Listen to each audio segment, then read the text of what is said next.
Hi friends எல்லாருக்கும் வணக்கம். So இந்த வீடியோவில் வந்து பார்த்தீங்கன்னா நியூக்ளியர் வெப்பன்னா என்ன, பாலஸ்டிக் மிசைல் டிஃபென்ஸ்னா என்ன. ஸோ இப்போ நீங்கள் ரீசெண்டாக கேள்விப்பட்டிருக்கீங்க இந்த பாலஸ்டிக் மிசைல் டிஃபென்ஸ் வந்து பார்த்தீங்கன்னா நம்ம இந்தியாவில் வந்து லான்ச் பண்ணியிருக்காங்க.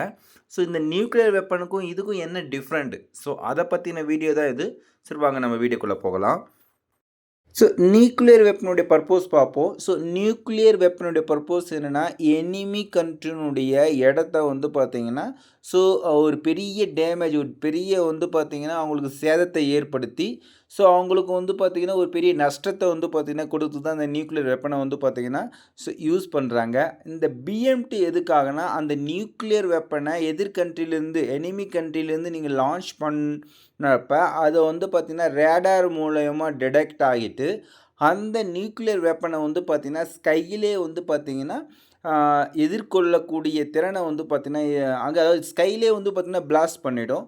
ஸோ இந்த டெக்னாலஜி தான் வந்து பார்த்திங்கன்னா பிஎம்டி. ஸோ அதாவது நியூக்ளியர் வெப்பனை வந்து பார்த்திங்கன்னா ஸோ ஸ்கைலே வந்து பார்த்திங்கன்னா அதாவது ரேடார் மூலமாக டிடெக்ட் ஆகிட்டு ஸோ அதை வந்து பார்த்திங்கன்னா அந்த எனிமி கண்ட்ரி வந்து பார்த்திங்கன்னா இங்கேருந்து ஒரு மிசைலை லான்ச் பண்ணி அந்த மிசைலை வந்து பார்த்திங்கன்னா ஸ்கைலே வந்து பார்த்திங்கன்னா பிளாஸ்ட் பண்ணி நியூட்ரலைஸ் பண்ணுற வேலையை தான் வந்து பார்த்திங்கன்னா இந்த பிஎம்டி பண்ணிகிட்ருக்கு. ஸோ நெக்ஸ்ட் வந்து பார்த்திங்கன்னா என்ன மெக்கானிசம் யூஸ் பண்ணுறாங்க அதை பார்ப்போம். ஸோ நியூக்ளியர் வெப்பனை பொறுத்த வரைக்கும் வந்து பார்த்திங்கன்னா ஃபிஷன் அண்ட் ஃபியூஷன் வந்து பார்த்திங்கன்னா ரெண்டு விதமான மெக்கானிசம் யூஸ் பண்ணுறாங்க. ஃபிஷன் சொல்லுது என்னென்னா ஒரு அட்டாமிக்கை வந்து பார்த்திங்கன்னா ஸ்ப்ளிட் பண்ணக்குள்ளே ஒரு ஹெவி எனர்ஜி வந்து பண்ண கிடைக்குது. ஸோ அது வந்து பார்த்திங்கன்னா அந்த இடத்த டேமேஜ் பண்ணதுக்கு வந்து பார்த்திங்கன்னா ரொம்ப டிஸ்ட்ராய் பண்ணதுக்கு வந்து பார்த்திங்கன்னா யூஸ்ஃபுல்லாக இருக்குது. ஸோ இதில் வந்து பார்த்திங்கன்னா யுரேனியத்தை வந்து நீங்கள் பிரிக்கக்குள்ளே வந்து பார்த்திங்கன்னா ஒரு பெரிய எனர்ஜி வந்து பார்த்திங்கன்னா கிடைக்குது. ஸோ அதேமாரி ஃபியூஷனில் வந்து பார்த்திங்கன்னா ஹீலியம், அதாவது இங்கே என்ன பண்ணாங்கன்னா கம்பைன் பண்ணுறாங்க, ரெண்டு எனர்ஜி கம்பைன் பண்ணக்குள்ளே லைட்டை வந்து கம்பைன் பண்ணக்குள்ளே ஒரு பெரிய விதமான வந்து பார்த்திங்கன்னா எனர்ஜி வந்து பார்த்திங்கன்னா ப்ரொடக்ஷன் ஆகுதில்ல. ஸோ அங்கே பெரிய டேமேஜை வந்து பார்த்திங்கன்னா கொண்டு வரும். ஸோ இந்த இங்கே வந்து பார்த்திங்கன்னா ஹீலியத்தை வந்து பார்த்திங்கன்னா யூஸ் பண்ணுறாங்க.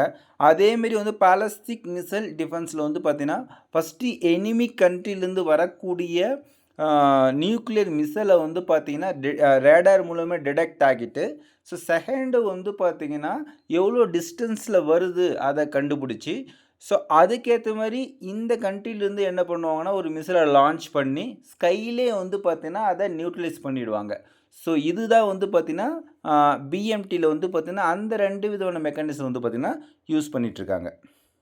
ஸோ இதனுடைய டெக்னாலஜி என்னென்ன இன்வால்வ் ஆகுதுன்னு பார்த்தீங்கன்னா ஸோ ஃபஸ்ட்டு வந்து பார்த்தீங்கன்னா missile, aircraft and submarine. So இது மூலயமா வந்து பார்த்திங்கன்னா நியூக்ளியர் வெப்பனை லான்ச் பண்ணுறது.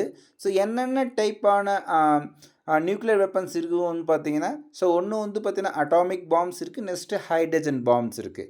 ஸோ அதுவே பிஎம்டியில் வந்து பார்த்திங்கன்னா அதாவது பாலஸ்டிக் மிசைல் டிஃபென்ஸ் சிஸ்டத்தில் வந்து பார்த்திங்கன்னா ஸோ ஃபஸ்ட்டு வந்து பார்த்திங்கன்னா ரேடார் மூலயமா டிடெக்ட் பண்ணுறது, செகண்டு இன்டர்செப்டர் மிசைல்ஸ், தேர்டு வந்து பார்த்திங்கன்னா கமாண்ட் அண்ட் கண்ட்ரோல் மூலயமா வந்து பார்த்திங்கன்னா ஸோ அந்த நியூக்ளியர் வெப்பனுடைய மிசைல்ஸ் வந்து பார்த்திங்கன்னா கண்ட்ரோல் பண்ணி அதை டிஸ்ட்ராய் பண்ணுறது. ஸோ இதில் வந்து இம்பேக்ட் அண்ட் கன்சீக்வன்சஸ் ஸோ அதை பற்றி பார்ப்போம். ஸோ நியூக்ளியர் வெப்பனில் வந்து பார்த்தீங்கன்னா இமீடியட் இம்பேக்ட் வந்து பார்த்திங்கன்னா ஸோ மாசிவ் எக்ஸ்ப்ளோஷன், ஒரு பெரிய வந்து பார்த்திங்கன்னா பிளாஸ்ட் இருக்கும். நெக்ஸ்ட் வந்து பார்த்திங்கன்னா ஒரு ஹீட், இன்டென்சிவ் ஹீட் வந்து க்ரியேட் ஆகும். ஸோ ரேடியேஷன்ஸ் வந்து இருக்கும். ஸோ இந்த ரேடியேஷன்ஸ் ஒரு பெரிய ஹீட் இருக்கிறதால என்ன ஆகும்னா ஸோ அந்த என்வாயன்மெண்டல் வந்து அதிக அளவில் டேமேஜ் ஆகும். ப்ளஸ் வந்து பார்த்திங்கன்னா நிறைய ஹெல்த் இஷ்யூஸ் வந்து பார்த்திங்கன்னா பீப்புள்ஸுக்கு வந்து பார்த்திங்கன்னா வரும். ஸோ அதை எப்படி ப்ரொடக்டிவ் பண்ணுறதுன்னா ஸோ நீங்கள் அந்த மிசைலை வந்து பார்த்திங்கன்னா ஃபஸ்ட்டே நியூட்ரலைஸ் பண்ண, அதாவது பிஎம்டி பாலஸ்டிக் மிசைல் டிஃபென்சி சிஸ்டம் மூலயமா ஸோ ஃபஸ்ட்டே நீங்கள் அதை வந்து பார்த்திங்கன்னா நியூட்ரலைஸ் பண்ண முடியும். ஸோ அதை வந்து பார்த்திங்கன்னா அந்த நியூக்ளியர் வெப்பன்ஸை வந்து பார்த்திங்கன்னா செயலிழக்க வச்சு ஸோ பெரிய வந்து பார்த்திங்கன்னா எக்ஸ்ப்ளோசிவ் வந்து ப்ரிவென்டிவ் பண்ணிக்க முடியும் உங்களால். ஸோ அது மட்டும் இல்லாத நேஷனலுடைய செக்யூரிட்டியை வந்து பார்த்திங்கன்னா நீங்கள் சேஃபாக வந்து பார்த்திங்கன்னா வச்சுக்க முடியும். நெக்ஸ்ட்டு வந்து பார்த்திங்கன்னா ஒரு பெரிய டேமேஜ்லேருந்து வந்து பார்த்திங்கன்னா உங்கள் கண்ட்ரியை நீங்கள் வந்து பார்த்திங்கன்னா ஸோ இந்த பாலஸ்டிக் மிசைல் டிஃபென்ஸ் சிஸ்டம் மூலியமாக வந்து பார்த்திங்கன்னா நீங்கள் காப்பாற்றிக்க முடியும். ஸோ இதனுடைய ஹிஸ்டாரிக்கல் டெவலப்மெண்ட் பார்ப்போம். ஸோ இந்த நியூக்ளியர் வெப்பன் வந்து பார்த்திங்கன்னா வேர்ல்டு வார் 3 தான் வந்து பார்த்திங்கன்னா அதிக அளவில் வந்து பார்த்திங்கன்னா அது ஃபேமஸ் ஆச்சு. ஸோ நெக்ஸ்ட்டு வந்து பார்த்திங்கன்னா ஃபஸ்ட்டு யூஸ் பண்ணது எங்கன்னா ஹிரோஷிமா அண்ட் நாகசாக்கி. ஸோ அங்கே தான் வந்து பார்த்திங்கன்னா இந்த நியூக்ளியர் வெப்பனை வந்து பார்த்திங்கன்னா ஃபஸ்ட்டு வந்து பார்த்திங்கன்னா லான்ச் பண்ணி பெரிய டேமேஜ் வந்து பார்த்திங்கன்னா ஸோ கொண்டு வந்தாங்க. ஸோ அதேமாரி வந்து பார்த்தீங்கன்னா, இந்த பாலிஸ்டிக் மிசைல் டிஃபென்ஸ் அதே சேம் பீரியடில் தான் வந்து பார்த்தீங்கன்னா, இந்த அட்வான்ஸ் டெக்னாலஜியும் வந்து பார்த்தீங்கன்னா கொண்டு வந்தாங்க. ஸோ ஒரு நியூக்ளியர் வெப்பனை எப்படி வந்து பார்த்தீங்கன்னா, ஸ்கைலே வந்து அதை வந்து பார்த்தீங்கன்னா டிஸ்ட்ராய் பண்ணது, எப்படி நியூட்ரலைஸ் பண்ணது. ஸோ அதுவும் வந்து பார்த்தீங்கன்னா, அதே சேம் வேர்ல்டு வார் 3 அதாவது கோல்டு வாரில் வந்து பார்த்தீங்கன்னா, ஸோ கண்டுபிடிக்கப்பட்டது, அதாவது டெவலப் ஆனது. ஸோ எந்தெந்த கண்ட்ரியில் இருக்குன்னு பார்த்தீங்கன்னா, ஸோ நியூக்ளியர் வெப்பன் தான் USA, Russia, China, India, Pakistan, north Korea, Israel and France and UK.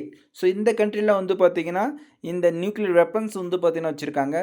அதுவே வந்து பார்த்தா பாலிஸ்டிக் மிசைல் டிஃபென்சிவ். ஸோ எந்தெந்த கண்ட்ரியில் இருக்குன்னு பார்த்தீங்கன்னா, so USA, Russia, China, India, Israel. So இவங்ககிட்ட வந்து பார்த்தீங்கன்னா, அதாவது வந்து பார்த்தீங்கன்னா BMT ballistic missile defensive. So இன்னொரு கண்ட்ரிலேருந்து வரக்கூடிய நியூக்ளியர் வெப்பன் மிசைல்ஸை வந்து பார்த்தீங்கன்னா, ஸோ ஸ்கைலேயே வந்து பார்த்தீங்கன்னா டிஸ்ட்ராய் பண்ணக்கூடிய டெக்னாலஜிலாம் வந்து பார்த்தீங்கன்னா, அதாவது இந்த 5 கண்ட்ரி கிட்ட தான் இருக்குது. அதாவது USA, Russia, China, India and Israel.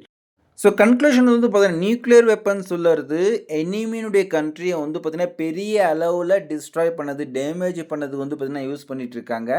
அந்த நியூக்ளியர் வெப்பனை வந்து பார்த்தீங்கன்னா, மிசில்ஸை வந்து பார்த்தீங்கன்னா, ஸ்கைலே டிஸ்ட்ராய் பண்ணக்கூடிய டெக்னாலஜி வந்து பார்த்தீங்கன்னா, BMT ballistic missile defence system வந்து பார்த்தீங்கன்னா, ஸோ கிரியேட் பண்ணி வச்சுருக்காங்க. ஓகே ஃப்ரெண்ட்ஸ், இந்த வீடியோ உங்களுக்கு பிடிச்சிருக்குன்னு நினைக்கிறேன். பிடிச்சிருந்தா லைக் பண்ணுங்கள், ஷேர் பண்ணுங்கள். Thank you so much.